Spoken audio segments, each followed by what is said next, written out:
Hi, in this video we are going to look into the overview of OpenDJ, which is the directory server provided by ForgeRock. So we'll be talking about the basic understanding of what directory servers are, what is LDAP, what are different common directory server components, and we will also tell how we can locate data service directory server resources in the ForgeRock Backstage website. So let's talk a little bit about what is a directory server. It resembles a dictionary or a phone book where data is organized in a compartmentalized manner. So the directory servers are a system that actually store, organize, and provide access to the directory information in order to unify the network resources. Now, LDAP is an open industry standard application protocol for accessing and maintaining the distributed directory information services over an internet protocol network. LDAP basically is about uh, it is standard based, vendor agnostic, it is extensible, it extends the server capabilities. It is message based, which says that the clients can communicate using with the LDAP server using a message driven system, and it is very lightweight because it is implemented in TCP/IP protocol. So just to summarize, LDAP or the lightweight directory access protocol is the standard extensible message based client server protocol that defines the method of allowing the clients to interact with the corporate directory server. LDAP is actually extended and based on X500 standards, that is the DAP. DAP means Directory Access Protocol. But it is considered lightweight because it runs on a top of TCP/IP protocol. So that is the only addition which we have over Directory Access Protocol. So LDAP actually consists of four models. One model is information, naming, functional, and security. So the model represents the services provided by the server. So they include the manner in which data is represented, how it is accessed, and how it is secured. So if we talk about the four models, the first model is information. So information defines the kind of data that can be put inside the directory. It can be, say, the structure of the data, what kind of data it is in the LDAP directory. The second model is naming. It defines the way how the data is organized in the directory so that the access is easier. Now comes the functional. It defines the way how the data can be accessed or updated or created in the directory. And the last one is the security model, which defines the way the data can be protected in the directory. So it is organized into entries. If speaking in a layman terms, the data in LDAP directory structure is organized into entries. It is similar to entries for the words in the dictionary or the subscriber names in the phone book. OpenDJ is a directory server which implements a wider range of lightweight directory access protocol. So this is how a data is stored in a directory. Uh, every data will have a top value which is known as the DN. DN is the distinguished name which can be considered as the primary key of that particular entry in the LDAP directory database. Now, if we are talking about the components of a LDAP entry, it will have different attributes that are associated with multiple different object classes of a particular entry in your data server. So each object in an LDAP directory has at least one object class associated with it. The object class determines the characteristics of the object, in particular the set of attributes which the object can have and the ones it must have. So this also defines the policies, what kind of attributes must be available if object class is assigned to a specific entry.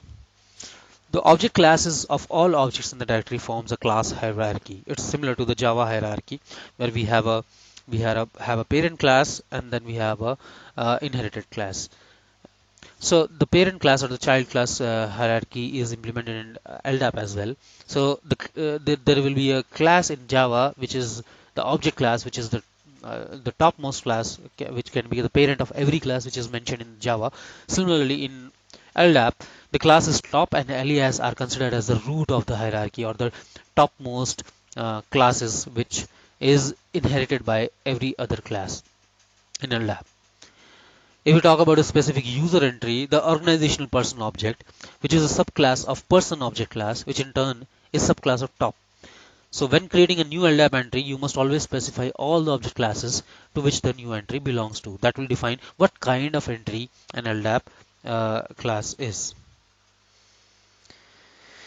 So if we talk about the information model, which we already are defining, that all objects are in directories are entries. Entries are structured in form of hierarchical tree of information. Entry data is represented in an attribute value pair format. So if you can see the previous slide, this is an attribute and this is the value. So it will be a like key value pair in an entry. Entry data is uniquely identified by a DN, as I explained to you. That is the standard ID of any kind of entry. So the information model actually defines the type of data that is stored in a directory. It consists of the structure and data type necessary for building a directory tree. So the basic unit of a directory is an entry. Entries are structured in the directory database in form of hierarchical tree of information. So this tree is actually the analogous it is analogous to the way that folders and files are organized in a file system.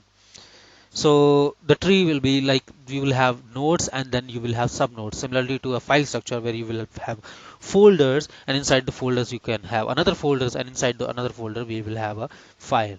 So the files full path will be actually uh, will contain the actual drive, and inside that which folder, uh, the complete folder structure, and after the file name. So that will be the complete part. Similarly, in a similar kind of naming convention is used inside your LDAP as well. So if you can see the into DN, so you can see there is an entry dc equal to com. Inside that there is another entry which is dc equal to example. Inside dc equal to example there is a OU, or organizational unit, which is people, and inside people there is the entry B Jensen. So that is your the fully qualified name of an entry which is inside com, and then inside the subentry example, inside there is a subentry people, and inside there is a subentry B Jensen. That will be the fully qualified name of the entry of your of uh, this particular LDAP entity. So if we talk about the DN is a string representation of the position of the entry in the hierarchy and describe the full path name from the database entry to the root of the tree. So entries are one of the three types. First is root entry, the top of the tree. Then container, a node which has other entries beneath it. It is the parent of other entries, and there will be an entry that does not contain other entry beneath it. So similarly, that kind of structure will be. So here the root entry is this dc equal to example and dc equal to com. That will be the root entry for your directory server. Then comes the container, which container node, which is the OU equal to people. That is a container node, which can contain multiple other sub entries. And UID equal to B Jensen is the entry which does not contain any other entries beneath it. It is a singular entity. Now let's talk about schema.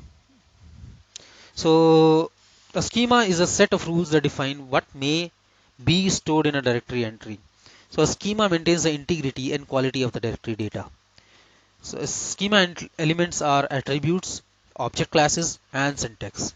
So a directory entry contains information about a particular entry or the object, particular entity or object, for example, a person or a group. So a schema is a set of rules that define what may be stored in a directory entry. So the directory server has default schema which organizations may customize or extend. The elements of the schema are attributes, syntaxes, and object classes. Schema maintains the integrity and quality of the data stored in the directory services.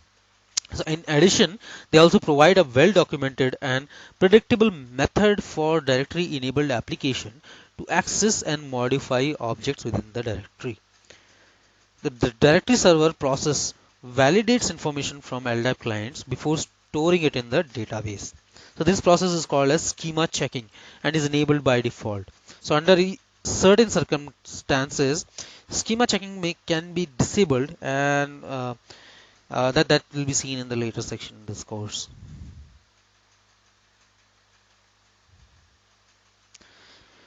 So if we talk about the attributes, it defines the entry like information, first name, last name, city, state, postal code.